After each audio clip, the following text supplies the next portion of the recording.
Ladies and gentlemen, boys and girls, welcome back to the channel. Today we have the Platina 110 with us, the Mileage King అలాగే comfort king అన్నమాట. ఈ సెగ్మెంట్లో మీ దగ్గర 1,00,000 rupees అనేది ఉంటే ఈ బండి పైన ఇన్వెస్ట్మెంట్ అనేది పెట్టండి. ఎందుకంటే మనకి కంఫర్ట్తో పాటు మైలేజ్ బాగుంటుంది, మెయింటెనెన్స్ చాలా తక్కువలో అయిపోతుంది అండ్ స్పేర్ పార్ట్స్ కూడా చాలా తక్కువలో దొరికేస్తాయి అన్నమాట.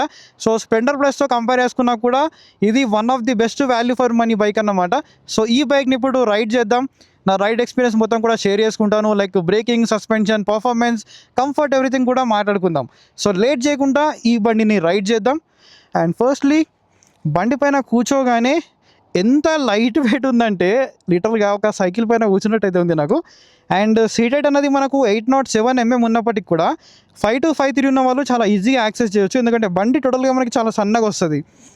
అండ్ అనలాగ్ మీటర్ కన్సోల్, చాలా బేసిక్ ఇన్ఫర్మేషన్ అనేది ఉంటుంది. అండ్ ఒకసారి బండిని స్టార్ట్ చేద్దాం. అండ్ బండి కూడా చాలా స్మూత్గా స్టార్ట్ అవుతుంది. అండ్ హయ్యర్ ఆర్పిఎమ్స్లో వెళ్ళినప్పుడు లిటరల్గా ప్రతి ఒక్క బండిలో మనకి వైబ్రేషన్స్ అనేది కామన్ అన్నమాట. సో 110cc కాబట్టి మినిమం వైబ్రేషన్స్ ఉంటాయి.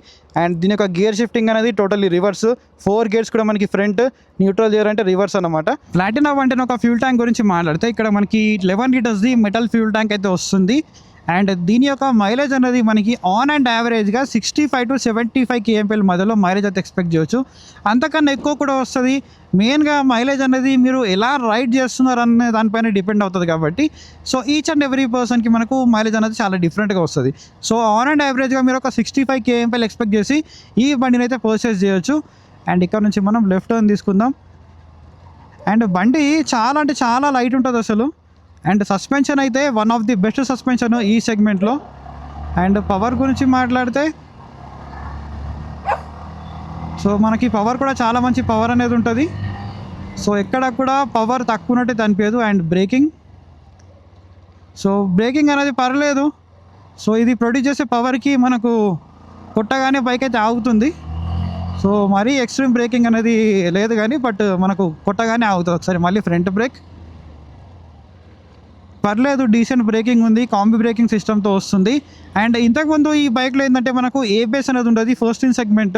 సో వీళ్ళు ఏంటంటే కాస్ట్ ఎక్కువ అయిపోతుందని చెప్పేసి ఏబిఎస్ అయితే రిమూవ్ అయితే చేశారన్నమాట. అండ్ ఇంతకుముందు ఈ బండిలో మనకి 5 స్పీడ్ గేర్ బాక్స్ అనేది ఉంటుంది, ఇప్పుడు మనకి 4 స్పీడ్ గేర్ బాక్స్ అనేది ఉంది. అండ్ గేర్స్ కూడా మనకి ఏంటంటే టోటల్ ఫ్రంట్కి ఉంటాయి. సో ఇది చాలా అంటే చాలా కన్ఫ్యూజింగ్ అయితే ఉంటుంది అన్నమాట. ఈ గేర్ బాక్స్ అనేది మనకు అలవాటు అవ్వాలంటే కొద్దిగా టైం పడుతుంది.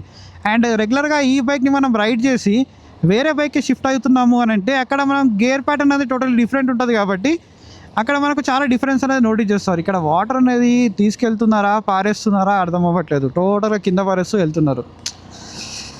సేవ్ వాటర్ అంటారు, మళ్ళీ మొత్తం వాటర్ని కింద పాడేస్తూ ఉంటారు. ఇక్కడ ఒక్కసారి మనం బ్రేకింగ్ అనేది చూద్దాం. ఫ్రంట్ బ్రేక్ పర్లేదు, బాగానే ఉంది. అండ్ ఒక్కసారి రియర్ బ్రేక్. ఫ్రంట్తో కంపేర్ చేసుకుంటే రియర్ బ్రేక్ అనేది చాలా బెటర్ అనిపిస్తుంది నాకు. అండ్ సస్పెన్షన్ అయితే వన్ ఆఫ్ ది బెస్ట్, ఇంకా మీకు చెప్పాల్సిన అవసరం లేదు. అండ్ రైడింగ్ పోస్చర్ కూడా మనకి చాలా కంఫర్టబుల్గా ఉంటుంది. అండ్ ఇక్కడ ఒక ఛార్జింగ్ పోర్ట్ అనేది ఇచ్చారు, టైప్ ఏది. సో మీరు like Swiggy, Zomato delivery jobs ఏమైనా చేస్తున్నారు అంటే కూడా ఒక మొబైల్ మౌంట్ అనేది ఇక్కడ పెట్టుకుంటే మనం ఇక్కడ నుంచి మొబైల్ని ఛార్జ్ కూడా చేసుకోవచ్చు, which is a very good thing.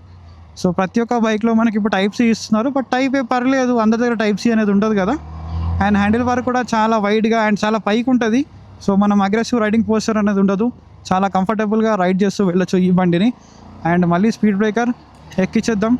నిజంగా చెప్తున్నా, ఈ సెగ్మెంట్లో మీరు ఏ బైక్తో కంపేర్ చేసుకున్నా కూడా దీని యొక్క సస్పెన్షన్ అనేది మనకి వన్ ఆఫ్ ది బెస్ట్ అన్నమాట. అంత మంచి సస్పెన్షన్ అనేది ఈ బైక్లో ఉంటుంది. సస్పెన్షన్ పరంగా నో డౌట్ 10 on 10 అయితే ఇవ్వచ్చు. అండ్ కంబైన్గా యూజ్ చేస్తే బ్రేకింగ్ అనేది బాగుంది. అండ్ మెయిన్గా నాకు దీంట్లో నచ్చేది దీని యొక్క మైలేజ్ అండ్ దీని యొక్క కంఫర్ట్, సస్పెన్షన్. అండ్ కొనడానికి కూడా మెయిన్ రీజన్స్ ఇవే అన్నమాట, mileage, comfort and suspension. And తక్కువ ప్రైస్లో వస్తుంది మీకు 99,000 రూపీస్కి ఈ బండి ఆన్ రోడ్లో వచ్చేస్తుంది. సో మీ ఏరియాలో ఏంటంటే ఇంకా తక్కువ కూడా రావచ్చు. సో ప్రజెంట్ నేను హైదరాబాద్ ఒక ఆన్ రోడ్ ప్రైస్ అనేది చెప్తున్నాను. ఈ మధ్య చాలామంది ఏంటంటే బిగ్గర్ సీసీ బైక్స్ అనేవి కొంటున్నారు. సో ఆల్టర్నేట్గా ఒక బండి చూస్తారు కదా, 100cc కానీ 110cc ఒక మంచి మైలేజ్ బైక్ కావాలి, ఇంటి దగ్గర తిరగడానికి కానీ ప్రతి ఒక్క పనులు చేసుకోవడానికి ఒక ప్రైమరీ బైక్ లాగా, మైలేజ్ లో మెయింటెనెన్స్ బైక్ లాగా మీరు ఈ బండి అయితే డెఫినెట్లీ కన్సిడర్ అయితే చేయొచ్చు అండర్ 1,00,000 రూపీస్లో. ఎందుకంటే మనకి 99,000 రూపీస్కే 115cc ఇంజన్ వస్తుంది.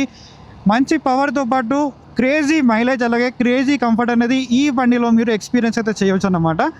అండ్ కొన్ని ప్లేస్లో ఏంటంటే మనకు ఫిట్ అండ్ ఫినిష్ కానీ బిల్డ్ క్వాలిటీ కానీ అంత టాప్ నాచ్ అయితే లేదు. ఓవరాల్గా ఇదైతే బజాజ్ ప్లాటినా 110 గురించి అనమాట. ఈ బండి గురించి ఎక్కువ చెప్పాల్సిన అవసరం ఏం లేదు. దీంట్లో మరీ ఫీచర్స్ ఏం లేవు, టెక్నాలజీ ఏం లేదు. సింపుల్ అండ్ నీట్గా అండర్ 1 lakh రూపీస్లో మీకు మైలేజ్ బండి కావాలి విత్ కంఫర్ట్ అనుకుంటే డైరెక్ట్ ఈ బండికి వచ్చేసేయండి. అండ్ మీకు ఆల్రెడీ చెప్పాను స్ప్లెండర్ ఎవరు తీసుకోవాలని చెప్పేసి. సో మీరు 2 బైక్స్ టెస్ట్ రైడ్ చేయండి, మీకు ఏది బెటర్గా అనిపిస్తుందో దాని ప్రకారంగా మీరు ఒక బండి అయితే చూస్ చేసుకోవచ్చు. సో ఓవరాల్గా ఇదన్నమాట బజాజ్ ప్లాటినా 110 గురించి. అండ్ ఈ బండి కొనాలా లేకపోతే ప్లాటినా 100 తీసుకోవాలని కూడా చాలామందికి డౌట్ ఉంటుంది. సో ప్లాటినా 100 అనేది 95,000 రూపీస్ ఆన్రోడ్కి వస్తుంది. అండ్ 110 అనేది మనకి 99,000 రూపీస్. ఇక్కడ మనకి 4,000 మాత్రమే ప్రైస్ డిఫరెన్స్ అనేది ఉంది. సో ఈ 4,000 ఎక్స్ట్రా పెట్టి మీరు ప్లాటినా 110 తీసుకోండి 100తో కంపేర్ చేసుకుంటే. ఎందుకంటే దాంట్లో మనకి ట్యూబ్ టైర్ వస్తుంది, సస్పెన్షన్ ఇంకా దీంట్లో చాలా బెటర్గా ఉంది. అండ్ ఓవరాల్గా ఇంజన్ కెపాసిటీ అన్ని గురించి చూసుకున్నా కూడా మనకి 110లోనే చాలా బెటర్ ఎక్విప్మెంట్ అనేది ఉంది. ఓవరాల్గా ఇది ప్లాటినా 110 గురించి. ఇలాంటి వీడియోస్ ఇంకా మన ఛానల్లో చూడాలి అనుకుంటే మన ఛానల్కి సబ్స్క్రైబ్ చేసుకోండి. మనం రీసెంట్గానే 9,000 సబ్స్క్రైబర్స్ అయితే కంప్లీట్ చేసాం. ప్రతి ఒక్కరికి కూడా థ్యాంక్ యూ సో మచ్ అన్నమాట. ఇలానే సపోర్ట్ చేస్తూ ఉండండి. తొందరలోనే 10K కూడా హిట్ చేద్దాం. అండ్ ఇలాంటి మైల్ స్టోన్స్ ఇంకా మనం అచీవ్ చేయాలి అనుకుంటే మీ సపోర్ట్ అనేది నాకు చాలా అంటే చాలా కావాలి. మన ఛానల్కి సపోర్ట్ చేయండి, సబ్స్క్రైబ్ చేసుకోండి, మీ ఫ్రెండ్స్తో పాటు కూడా షేర్ చేయండి. And I will see you another video. Until then take care, keep loving, keep supporting. Signing off your moto boy VK.